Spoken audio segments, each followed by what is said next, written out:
What is going on, you guys? Petplatypus here, and it is time to review JoJo's Bizarre Adventure, Diamond is Unbreakable, Episode 14.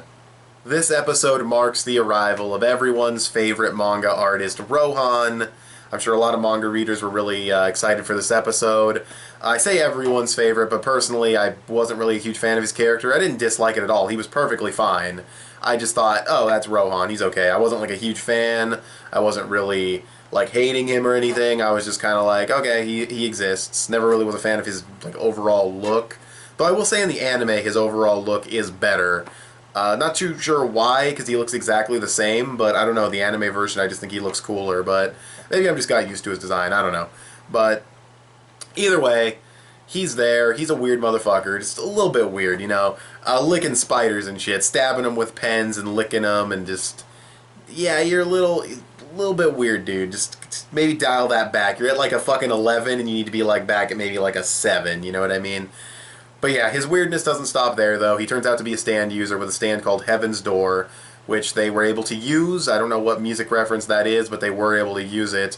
Also, when he's listing off stand users, he actually calls, what's-her-name stand, Yukako or whatever her name is, he calls it Love Deluxe, and the subtitle said Love Deluxe. So, okay, they kept that name, too.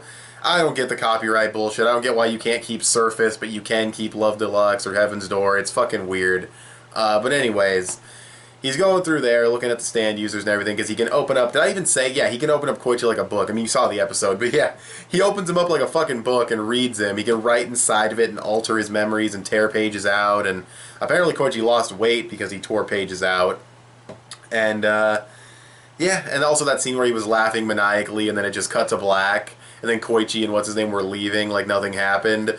That was kind of a funny, quirky scene. Like, not that it was meant to be funny, but it was also kind of creepy at the same time, because it is like, yeah, he's laughing maniacally, cut to black, and they're leaving like nothing happened, and he's just watching them from the window. So it's kind of creepy, kind of like a little Jojo quirky scene. It was just interesting.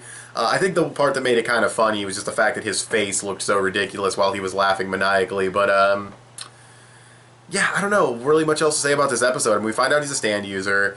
Koichi and Hazumata are hanging out, little surface dude, which is weird because he's fucking, like, bad and tried to kill Jotaro using Josuke, so why would you hang out with him? But, okay, whatever, I guess. Araki fucking wills it. So, yeah, and they also looked smaller in this episode. I will say, there were a couple of shots where I was like, damn, Koichi almost looks like a chibi right now. Like, his head was really big for his shoulders. Which, you know, I think the manga did that too, and the inconsistent art is kind of dumb, but whatever. But what else happened? Yeah, we find out about his Rohan's ability. We got Josuke and Okuyasu seeing Koichi go in the next day into the house, so they're a little suspicious of what's going on. So that moves things along just a little bit, and that's pretty much the chapter.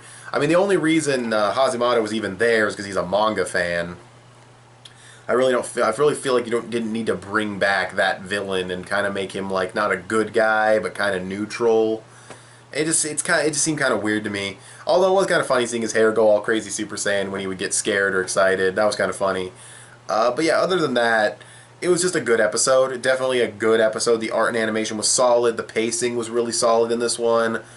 And yeah, not really much else to say about this one. Honestly, it's just a good episode. I'd probably give it like a solid 7.8 out of 10, close to a very good episode. But, yeah, that's it. That's really all I have to say about this one. Only like tiny things that don't really tie into anything that I kind of quickly want to mention. It was kind of funny seeing Koichi like sweat on the pages, but they didn't like make the pages damp. That would have been a really cool detail.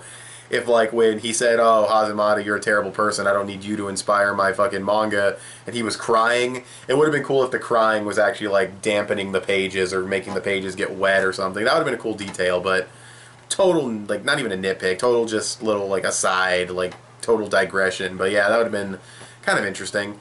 But, yeah, not much to say, clearly, since I'm talking about little details like that, so I'll just wrap up the review. What did you guys think of this episode of JoJo's Bizarre Adventure? You can tell me in the comment section below. You can also follow me on Instagram or add me on PSN. I'm petplatypus on both. You can also give this video a thumbs up and share it on social media. Both of those would help me out a lot. Subscribe if you haven't already or if you like what you've seen here. And I'll thank you guys for watching, and I'll talk to you guys later. Bye.